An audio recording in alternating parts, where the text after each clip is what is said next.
अगर वो इसी देशद्रोही है तो फिर महात्मा गांधी भी देशद्रोही। जब वो इस बात को बोलते हैं तो उनके घर पर क्या होता है, पथराव करते हैं। ये नपुंसक लोग जाके उस घर पे पथराव करते हैं। आज वो इसी नहीं थे तो उनके घर पे पथराव किया तुमने। वो इसी को बस चले तो ये नाथूराम गोडसे के लोग, ये नाथूराम गोडसे की औलादें वो इसी को गोली मार, क्योंकि ये महात्मा गांधी को जब गोली मार चुके हैं तो इसी को गोली मारने में क्या है। बस इनका चले तो इसी पर बम फोड़, बस इनका चले तो इसी को गायब कर। इतना बड़ा रिस्क लेता है एक आदमी। वो कयामत तक मस्जिद रहेगी, तुम जो कुछ भी चाहो कर लो। सुप्रीम कोर्ट ने भले फैसला दे दिया है, लेकिन सुप्रीम कोर्ट से बड़ी भी एक कोर्ट है, अल्लाह की कोर्ट, अल्लाह की अदालत। हम उस अदालत को मानते हैं, तुम्हारी अदालत को। अगर ऐसी कहते हैं कि मस्जिद है तो बताओ, कोई समाजवादी बेईमान आके कह दे, कोई बहुजन का बेईमान आके कह दे मुसलमान, कोई कांग्रेस का बेईमान आके कह दे कि वो राम जन्मभूमि है। किसी में कलेजा है? कलेजा नहीं है, सबके दिल में है कि मस्जिद है। हमारा विरोधी भी समझता है मस्जिद है। इस गलतफहमी में कोई ना रहे। कोई समाजवादी में मुसलमान है वो भी जानता है मस्जिद है, कोई बहुजन में मुसलमान है वो भी जानता है मस्जिद है, कोई कांग्रेस में है वो भी जानता है मस्जिद है। हाँ, वो ये है कि वो बुज़दिल है, वो बोल नहीं सकते। हम दिलावर हैं, हम अल्लाह को हाजिर नाजिर जान के बोलते हैं कि वो मस्जिद है और क़यामत तक मस्जिद है। जी साथियों, दोस्तों, ऐसा दिलेर होना चाहिए जो मोदी और योगी के छाती पे चढ़ के अपनी बात कहे, सदन के अंदर, भारत के पार्लियामेंट के अंदर। जी साथियों, दोस्तों, आप कहते हो कि बाबरी राम जन्मभूमि मस्जिद का फैसला आया, उस फैसले में जस्टिस गगोई लिखता है कि जहां बाबरी मस्जिद बनी थी उसके अंदर कोई हिंदू मंदिर नहीं था। यह फैसले में लिखा हुआ। फिर दूसरी बात कहते हैं कि 1950 में जो बुत रखे गए बाबरी मस्जिद में वो नाजायज थे। तीसरी बात कहा जाता है कि 1992 में जो मस्जिद तोड़ी गई वो नाजायज तरीके से तोड़ी गई। फिर आप फैसला क्यों देते हो? जब सारा काम शुरू से नाजायज ही कर रहे हो तो तुम फैसला क्यों देते हो?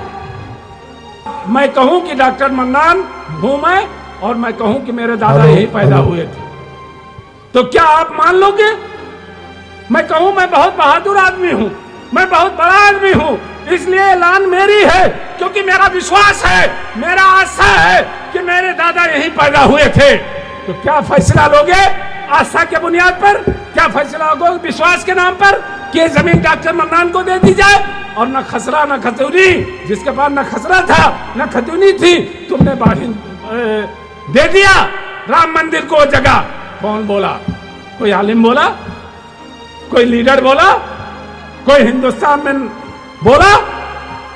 मुलायम का बेटा बोला? अखिलेश? मायावती बोली? सोनिया बोली? नहीं, कोई नहीं बोला। बोला तो वसुद्दीन ओवैसी बोला। क्या बोला? कि जहां बाबरी मस्जिद बन गई वो कयामत तक मस्जिद रहेगी, तुम जो कुछ भी चाहो कर लो। सुप्रीम कोर्ट ने भले फैसला दे दिया है, लेकिन सुप्रीम कोर्ट से बड़ी भी एक कोर्ट है, अल्लाह की कोर्ट, अल्लाह की अदालत। हम उस अदालत को मानते हैं, तुम्हारी अदालत को नहीं मानते। अगर ऐसी कहते हैं कि मस्जिद है तो बताओ, कोई समाजवादी बेईमान आके कह दे, कोई बहुजन का बेईमान आके कह दे मुसलमान, कोई कांग्रेस का बेईमान आके कह दे कि वो राम जन्मभूमि है। किसी में कलेजा है? कलेजा नहीं है, सबके दिल में है कि मस्जिद है। हमारा विरोधी भी समझता है मस्जिद है। इस गलतफहमी में कोई ना रहे। कोई समाजवादी में मुसलमान है वो भी जानता है मस्जिद है, कोई बहुजन में मुसलमान है वो भी जानता है मस्जिद है, कोई कांग्रेस में है वो भी जानता है मस्जिद है। हाँ, वो ये है कि वो बुज़दिल है, वो बोल नहीं सकते। हम दिलावर हैं, हम अल्लाह को हाजिर नाजिर जान के बोलते हैं कि वो मस्जिद है और क़यामत तक मस्जिद रहेगी। अजी साथियों, दोस्तों, इस फैसले पर जब वसुद्दीन ओवैसी कहते हैं तो वो सबूत देते हैं कि सुप्रीम कोर्ट सुप्रीम है, लेकिन इनफाइलेबल नहीं है। वो जब बिल फाड़ते हैं पार्लियामेंट में तो सबूत देते हैं कि चूंकि साउथ अफ्रीका में महात्मा गांधी ने बिल फाड़ा था, इसलिए मैं इस बिल को फाड़ रहा हूं। अगर वो इसी देशद्रोही है तो फिर महात्मा गांधी भी देशद्रोही है। अजीज साथियों, दोस्तों, आज मैं फिर आपसे कहना आया हूं, अभी एक आईएएस अधिकारी को जो अपने घर में बैठकर अपने दीन इस्लाम की बात कर रहा था, उसके ऊपर मुकदमा कायम कर दिया गया कि वो तो धर्मांतरण की बात करता था। वो कहते हैं ओवैसी साहब, अभी चूड़ी बेचने वाला गया था इंदौर में, चूड़ी बेचने वाला गया था, उसकी चूड़ियां तोड़ दी गई, उसकी चूड़ियां लूट ली गई। बताओ, कोई बेईमान बोला? अभी आईएएस अधिकारी को कहा जा रहा धर्मांतरण करा रहा है, कोई अखिलेश बोल रहा है, कोई मायावती बोल रही है। आप सब दोस्तों बताओ, जब ओवैसी इस बात को बोलते हैं तो उनके घर पर क्या होता है? पथराव करते हैं। ये नपुंसक लोग जाके उस घर पे पथराव करते हैं। आज ओवैसी नहीं थे तो उनके घर पे पथराव किया तुमने। ओवैसी को बस चले तो ये नाथूराम गोडसे के लोग, ये नाथूराम गोडसे की औलादें ओवैसी को गोली मार दे, क्योंकि ये महात्मा गांधी को जब गोली मार चुके हैं तो ओवैसी को गोली मारने में क्या है? बस इनका चले तो ओवैसी पर बम फोड़ दे, बस इनका चले तो ओवैसी को गायब कर दे। इतना बड़ा रिस्क लेता है एक आदमी। तुम 22 करोड़ मजलूमों के लिए एक आदमी अपने जान पे खेल रहा है, उसके बदले आप क्या देते हो? यही ना होटल पे बैठ के यही कहते हो ना कि अरे बड़ा अच्छा बोलता है, शेर है हमारा। इससे हिमायत नहीं होगी। अगर तुम कुछ नहीं कर सकते हो इसी के लिए, तो हिमायत तो कर सकते हो ना। हाथ उठा के बताओ कि हिमायत करोगे कि नहीं करोगे। और हिमायत होगी तो तुम्हारे हाथ उठाने से पूरी दुनिया में बात नहीं फैलेगी। जी साथियों, दोस्तों, मैं ये कह रहा हूं कि आप अगर हिमायत करना चाहते हो ओवैसी की, तो पतंग चुनाव निशान पे बटन दबाना। समाजवादी के बेईमान दलाल कितना भी आए, कह देना, दरवाजे पे आए तो भगाना नहीं। समाजवादी के दलाल आएंगे समझाने, क्या आएंगे समझाने? क्यों? ओवैसी तो बीजेपी का एजेंट है। बेईमानों, जो पॉइंट हमने रखा है उस पॉइंट पे बताओ ना कि अखिलेश यादव ने क्या किया। ओवैसी को एजेंट बता दोगे तो दरवाजे पे आए तो उनको भगाना नहीं। इनको खाना देना, समाजवादियों को पानी देना, बिस्तर देना, चाय देना। लेकिन अगर ये कहें कि साइकिल चुनाव निशान पर बटन दबाना और अखिलेश यादव को वोट देना, तो कह देना कि हम खाना देंगे, पानी देंगे, तुम्हें बिस्तर देंगे, लेकिन हम ये वोट तुम्हें नहीं देंगे, क्योंकि ये वोट हमारे कौम का मुस्तकबिल है, ये वोट हमारे बच्चों के, आने वाले बच्चों के मुस्तकबिल है, ये वोट हमारे बहु बेटियों की जमानत है, ये वोट हमारे कौम का मुस्तकबिल है। इसलिए वोट तो पतंग चुनाव निशान पर दबेगा, मोहर चुनाव निशान पतंग पे दबेगा।